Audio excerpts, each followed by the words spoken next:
Hi guys, welcome to another episode of the Grapplers Academy. Had a bit of a hiatus, we've both been away, but we're back, and since we've been away we've had quite a bit of news to talk about really. Yeah, some positive news, some sad news, Yeah. some jiu-jitsu matches. Some quite interesting prospects for the future MMA as well. Yeah, absolutely. So a couple of fights from a few guys that we've mentioned before on the podcast who've had some submission matches back down in Bo Nickel. But we can get into that later. Yeah. We start off with the good news, can't we? Yeah. I think since we last recorded, Sam Quinn and Mark Linders both got their black belts, which is very well deserved. Both very talented grapplers. Active competitors as well, like really exciting to watch. Yeah, Sam Quinn is no longer a sandbagging blue belt. Yeah, I remember back when he was a blue belt beating brown belts. Like, yeah, in weight divisions up as well. Yeah. So nice to see him finally with that well deserved. I don't know how long Mark Linders has been training for, but he's always everywhere, isn't he? He's always competing, always at the open mats, tough roll. Round. Horrendous guillotine, like if he gets hold of your neck, slim chances of getting out. Gi and no gi skill as well. Yeah. Both really well-rounded grapplers, so it's nice to see that it's just more black belts. Yeah. More black belt. I know Sam's moved down south now, but more black belts from the northwest. It's kind of like the UK is hitting that point now where we're getting a lot more homegrown black belts. We're developing our own kind of black belt scene now, kind of like what the States have got and what Brazil's got, where we'd never really had a thriving competitive black belt scene. We've always had great blue belts, purple belts, quite a few brown belts, but we've never really had a deep enough black belt scene where each competition's got an interesting black belt division. Yeah. I mean, I remember going to tournaments and stuff years ago where it'd be like, you might be lucky if you see a brown or a black belt match. You know, it's like always brown and black belts compete for free just to try and encourage them to come down and compete. And now it's pretty uncommon not to see black belt, especially with the popularity of the invite-only style tournaments. Like, it probably seems that there's a bit more interest for guys to go out and do a showcase for that rather than just turn up for a tournament. Or whatever, but again, that's why we've praised Sam Quinn in the past. He's out there doing the tournaments, doing the invite only as well, but making sure he's getting in and doing the IBJJF, and that needs shortening down, honestly. But no, it's good. There's plenty of black belts, and it's a good thing for guys who are coming into the sport to see as well. Yeah. You know, seeing that it can be done, and it's not just these black belts in Brazil and America and whatever, but you just got to put in the time. Yeah. I say a lot of these that are getting the black belts now have been around 10 years, a bit more than that.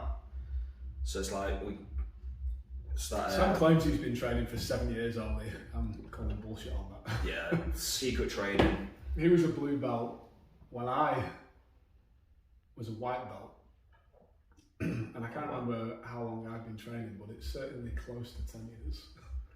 Fair. So I'm fairly certain that when we started doing the gi at 12 gauge, Alan Howcroft, who was our coach for the Jits, brought Sam down from Stealth, and he was a blue belt at that time, and it was heavier Sam Quinn as well, so he probably was like 90 whatever kilos and a good blue belt at that time, when allegedly, if you ask him, he was probably still a light belt. I know we tried calling him on it when we had him on the podcast. Whatever you want to say, mate, we believe you. But I know how long you've been training.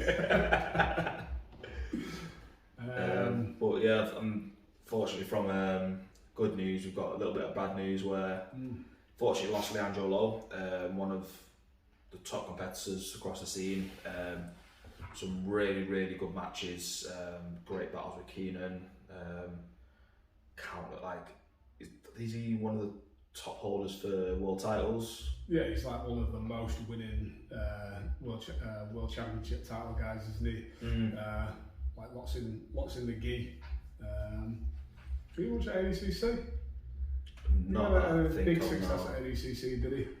But yeah, really bizarre incident from what I've read. Yeah. From what went down.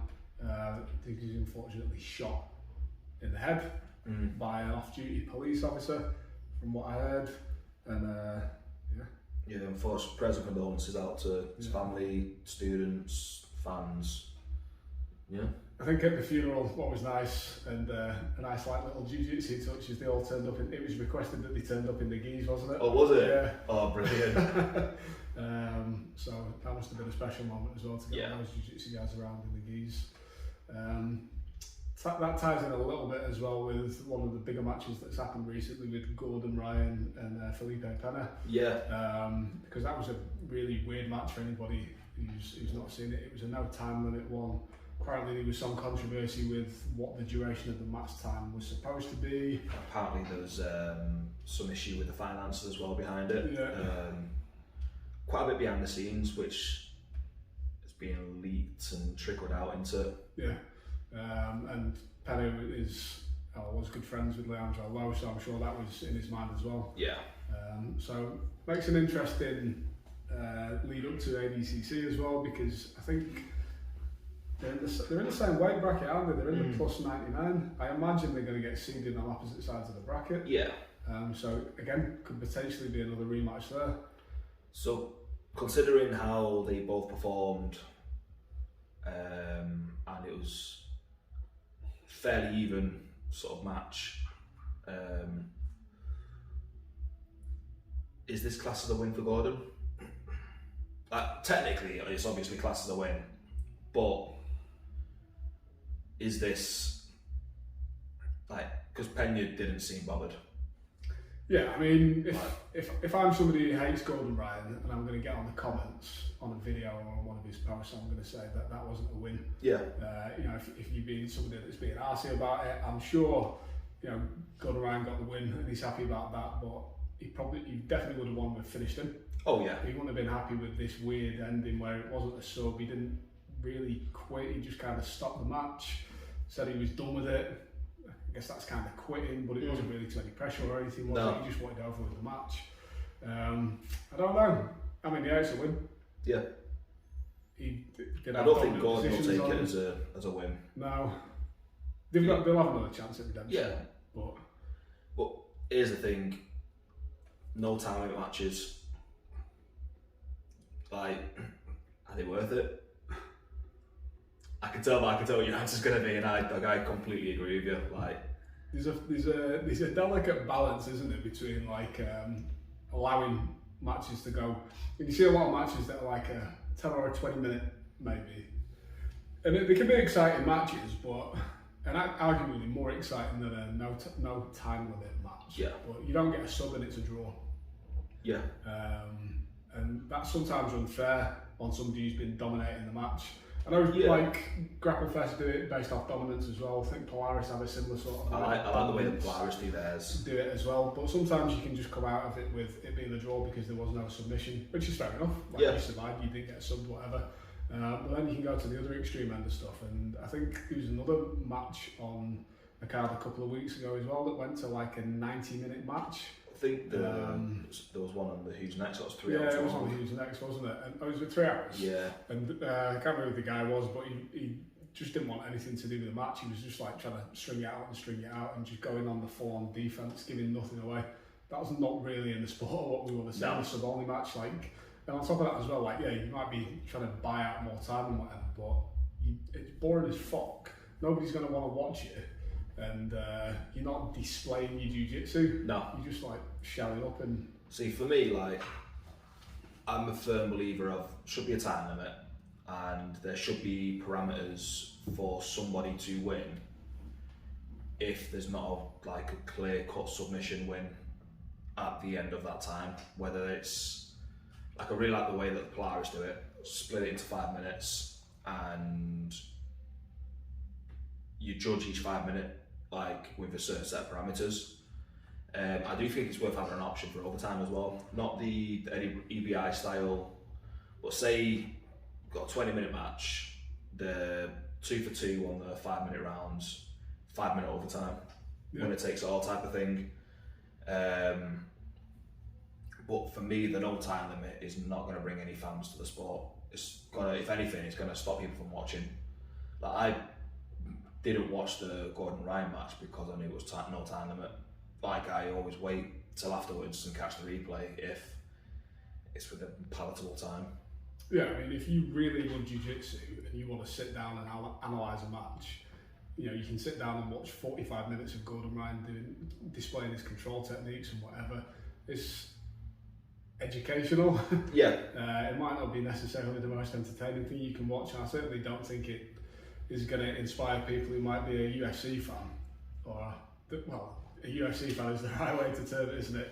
To like come over and watch jiu-jitsu. Yeah. There probably should be more free jiu-jitsu as well, like to get people coming over and watching. But I don't think anybody wants to watch these long, over an hour, no time limit matches. I think what's a sweet spot, like somewhere between 10 and 20 minutes. Yeah. 20 minutes tops. I think should vary on like maybe what's like the UFC do it.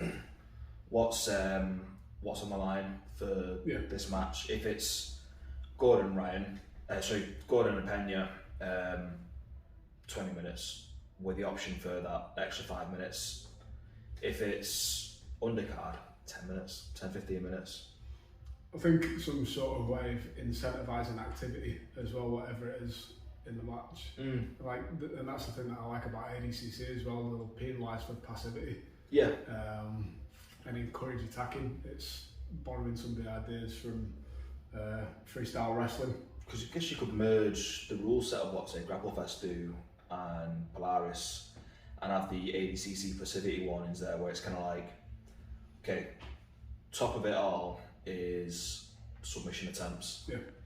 If you have more submission attempts, and I'm not talking kind of like flying an armbar on and then letting go straight away, like that's not an attempt, like a legit attempt where they've got to actively defend it, then if you got more than that, you're the winner. But if you're tied or there's no submission attempts, then gets judged in those 5-minute blocks, and you're gonna try and win more rounds. And then if you're not really doing much, you get your warnings. I mean, the referees and the judges who do grappling matches are really well educated on the sport because they're practitioners themselves. Like, you don't get anybody reffing or judging a jiu-jitsu match who's never done it like you do in MMA. No. So like the judging's always pretty fair for the most part from what I've seen because of the knowledge there. So I've never really seen too many complaints from those sort of matches where people are saying that the outcome was unfair. You probably get more arguments at like local tournaments where it's argued about points this way and that way. Yeah. But on these big matches and the big televised shows, I've never really seen any weird decisions. No, I think the only issues that I've seen is where the athletes haven't understood the rule set. Yeah. And they've been disgruntled at their loss because they didn't play to the rules. That's the athlete's problem. Exactly. Yeah. But do you think there's a place for no time limits matches within this, like grappling, and also any sport? Right, yeah, yes and no, because I think most people would agree that in any role that you've had in the gym, like sometimes you have a long roll, like a really long roll might go for like 40 minutes or something like that in the gym, and there's just nothing happening. Not that there's nothing happening, but nobody's getting a sub. Yeah. It's like a complete stalemate. You're equally matched and you're as good as one another. And there's a lot of sports like this where the stalemate happens and nothing's going to break it. Like, and you get more and more tired, and nobody's going to give anything up. If you're going to win, likelihood is you're probably going to have done it within 5 and 10 minutes. So I think in those circumstances where it is going longer than 10 minutes, there needs to be some sort of criteria.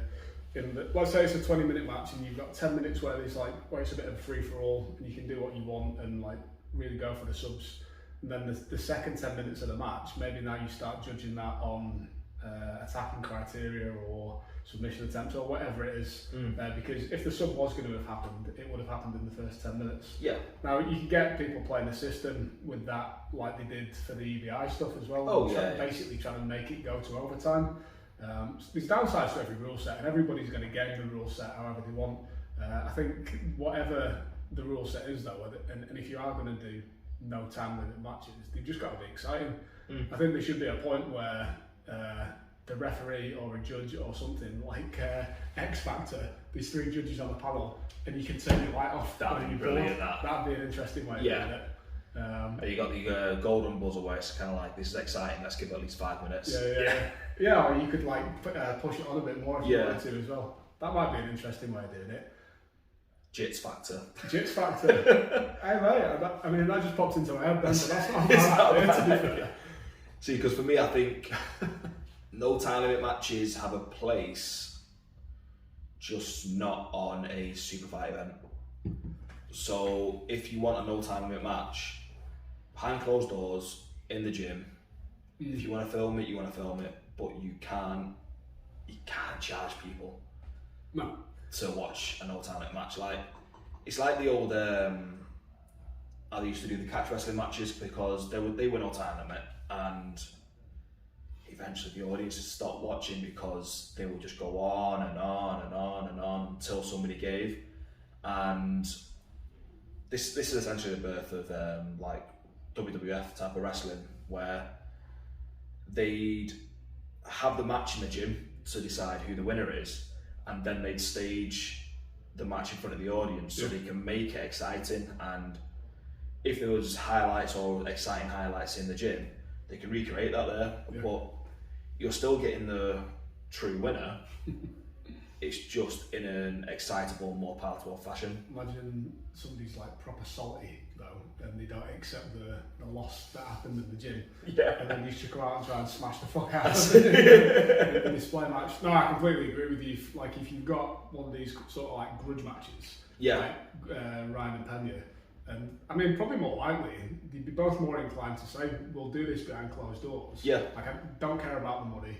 It's not about the money, it's about who won. Let's do it. Nobody's filming it. Well, maybe we'll film it. The thing is, like, you can just put cameras in there to stream it. So obviously the athletes are going to want the footage anyway. But you're not forced, like, you're not, for people to see it, you're not making them pay it. And it's then up to the athletes whether they decide to release the footage or not. Or they're like, okay, we've had the match here, now let's go to a time restricted match and see how we fare there. Because then you can say, okay, one's going to have the mental advantage because they won the no time limit match. But for the athletes, once you get past half an hour, it's going to be boring. Like, I am not surprised Pena just had enough and just got up and walked off. I mean, like, if you think just of examples that long roles in the gym that you've had, it gets to a point where you realise that you're not getting anything. And you kind of find yourself in like a side control, just holding a grip for 30 seconds and just like trying to figure out a puzzle, and the guy on the bottom's like just showing up and like, I'm gonna write this. Well, it's like and having said that, it is a bit boring, but those matches, you don't feel like you've been there for 45 minutes if it's an exciting match, is the point that I was making. Like if you're in it, but I can imagine there'll be some point where, as the athlete anyway, and I can imagine that with everything, all the drama that's going on around it as well, Pena was just kind of like, you know what, screw this. In those sort of matches in the gym though, you kind of, like if me and you were rolling like that and there was no sub for 40 minutes, we'd both just kind of after a bit of time go like, just bump this and I know it's not competitive, but you both know between you who's won the match. And we're there at the end of the day to develop skill set. Like, but for me, I think if anyone was to do like a no time limit tournament or something, like good luck to you for starters, but have it within the gym and then have the finals with a time limit on an event. So like, you can be lightweight, welter, middle, all the way up. That'll give you however many matches you need. 6 matches, 20-minute time limit, finalists go through and win. I mean, you could have it like a season almost, couldn't you? Like who's number one is done, and you just have your matches in the gym, and there's no criteria on it. It's just a dojo match. And then if you lose, you're out. You go through to the next season or whatever, or onto the next round, and then at the end of the tournament, like you say, you've got 2 players for each weight category. This should just give me a very interesting idea for the tournament actually. So you said like dojo matches and And I was thinking of like the Joe and Meta Morris used to do it when they'd always I think they had like a little YouTube series where they'd train together, they'd compete at the end of the week. Imagine there was a 100-person open mat, and if you got subbed by whoever you're rolling with, you're out. But the person you're rolling with is incentivized to beat you as quick as possible. Yeah. Because they've only got till the end of the round to recover. Right, okay. So then as soon as the 5 minutes is up, if you've not subbed your opponent, you're both out. Both off. If you've subbed your opponent, you rest to the next round, and it just comes down to the final two. Yeah. Like a Royal Rumble. Yeah. That'd be quite interesting to watch. Yeah. It'd be really hard to follow. It's one of them though, like, if people are still rolling as the bell goes, bye. Yeah. I reckon a lot of people would go in the first round. Yeah. You could probably just end up with 2 people by the end of the first round. That's pretty good, that. I like that. I think I might have to edit that bit out. Can we just combine that with and then the final could be the X Factor style match with the... Or combat jiu-jitsu. Yeah. Rule set. Combat jiu-jitsu rule set. But for the final. with the X Factor style. Nobody's turning the lights off for that. You're watching somebody get slapped in the face from side control. Well, speaking of slapped in side control, we've got 2 very exciting new entrants into the MMA world. Yeah, Bo Nickel and Pat Downey. Yeah. Don't know why the name left me then. And we've talked about them both on the channel before because they're both high-level wrestlers who both had a match against Gordon Ryan, submission matches. Yeah. Submission and wrestling only matches, and in both of their cases, in the wrestling matches, they both took Gordon Ryan by like tech fall 10 points or whatever, and then in the jiu-jitsu matches, they both got beat. Yeah, which understandable. Which is completely understandable. Yeah. But we talked before that, you know, we've been excited before about this influx of high-level wrestlers coming in and learning submission grappling and maybe doing well in the jiu-jitsu community. But we haven't really explored the possibility of them doing what they have done and actually doing the smart thing and making some money and making a career out of having an MMA career. 100%. And if you look at the way that they fought, like for me, I thought they fought great. Like, striking obviously is going to be something that they're going to be working all the time, but I don't think it's going to take them that long to develop a very, very efficient way of striking, especially with the coaches that are available out there. Just look at what Javier did to Khabib over at AKA. Like, teaching them to box and kickbox behind the wrestling rather than wrestle behind the striking, and you'll see some very dangerous like competitors. I think, like we've already said this, but especially in the earlier on matches, they're going to have a lot of success with running through people with just displaying good wrestling. Yeah. Not really having to have too technical striking behind it, but you just always want to watch out the danger of him doing like a Damian Maia and being able to get to that like a really good level and with a limited skill set, but coming up against somebody who can just keep you at that end range of movement and not allow you to get your shots off. But then you look at the guys in like Adesanya and stuff like that who've got great striking, but they've got just enough counter wrestling that they can shut it down and switch you off. See, because that would be a very interesting matchup. At the moment, I don't see them beating him. No. But give him what, another 2-3 years, 4 maybe, experience competing, training, developing the striking skill set. I don't think they need to add any more submissions other than chokes. I think, like we talked about this as well through the week before recording, and it's probably an even better move when you think about it from what we were saying before to go into MMA, because they're not going to catch up with these high-level jiu-jitsu guys. They're not good enough. Like they've got good wrestling and good control, but at the end of the day, the submission defense knowledge alone is going to stop a lot of stuff. Let alone like the fucking vast array of techniques that are there to learn. But for the MMA guys, like they've got good enough control, and with a limited number of submissions, you can be really successful in MMA. Guillotines, rear naked chokes, head and arm chokes. Like you can fuck people up with that. Oh, 100%. And most guys in MMA who do have good jiu-jitsu, like it's nothing on the level of what a professional jiu-jitsu grappler has got. No. So for these guys to come in and be able to get a lot of success against them is going to be a lot easier than for them to have success in submission grappling only. Yeah. And there's more money for them to be led. 100%. And like you say, like Chael Sonnen's got a great story about the difference in level between top tier MMA and top tier jiu-jitsu when he's talking about Craig Jones. Yeah. And he was like, he could have took his knee on with him and he just sort of like got him in position and just given the opportunity to tap. Yeah.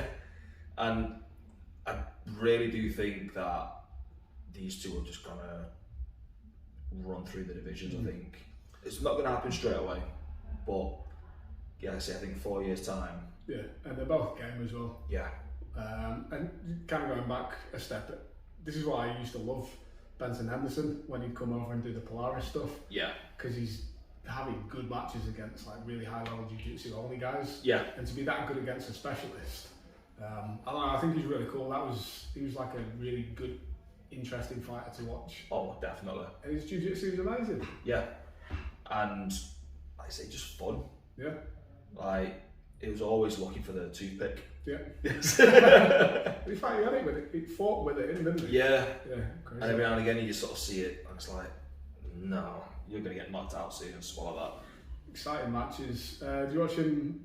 He fought Agazan, didn't he? Yes.